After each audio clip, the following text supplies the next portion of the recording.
Where does the fine end up?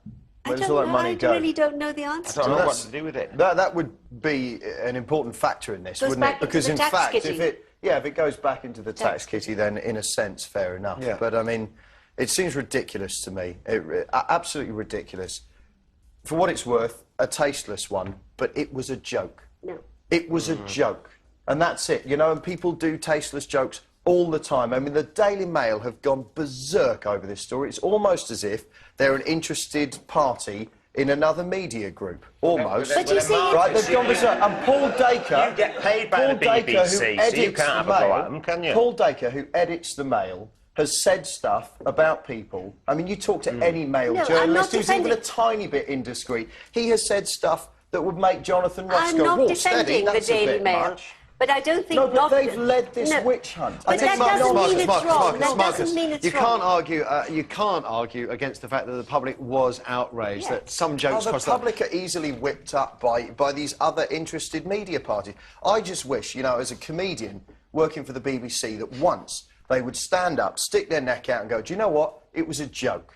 If you don't get it, if you don't like it, fair enough. What was funny about it, Mark? What was funny about leaving I don't think it's a good message? joke. What was funny I don't think about it's a good joke, but only 2 people complained on the night, and neither of them complained that's about that many thing. people listen to the And a show. million or so people were listening. It wasn't so a evidently, joke. It was... Marcus, if we accept that it did cross a line as far as public taste is concerned, the medium line, wherever that may be, and I think we have to accept that because the 2 stars have apologised, the head of Radio 2 has quit, it's still being talked about now.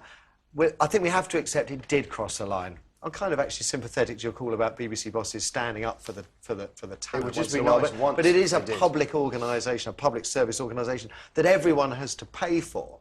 Well, damn it, everyone has to pay for. So if we accept that everyone's had to put their £120, £130 into the BBC, is it fair that Ofcom then fines the BBC and that money, you know, 1,053 licences worth is taken out and it goes back into Ofcom, which is sponsored by the Treasury anyway, so actually it means that we, the taxpayer, will be paying less for Ofcom, if this makes any sense.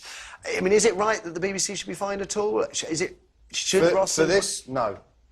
For this, absolutely not. There's already been a load of fallout from it. A guy who I work with on Radio 4, Mitch Ben, came up with, I think, the perfect description for the licence fee in the BBC, the mistake that people make.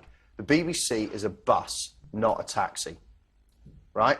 You get on the bus, and everyone else is on the bus as well. And if you're very lucky, it might go somewhere near where you live. Yeah. It's not a taxi. You don't pay your licence fee and get to ride along and dictate where the BBC goes. It's a bus, not a taxi. And frankly, I think there should be an entry exam when you take out your licence fee. Should be the same as...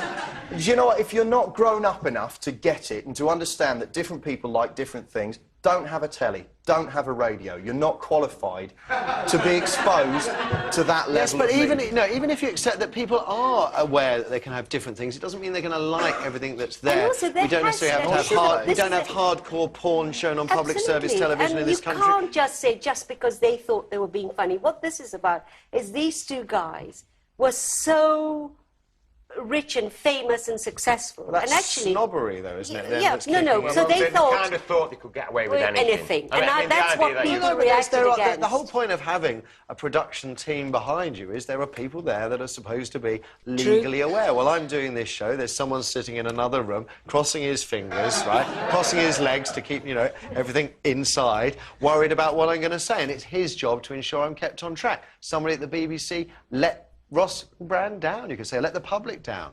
And that's, I guess, where the BBC has got their fine. But who should pay it is the question. Amy, what do people have to say? OK, let's start with Kate then on line 2.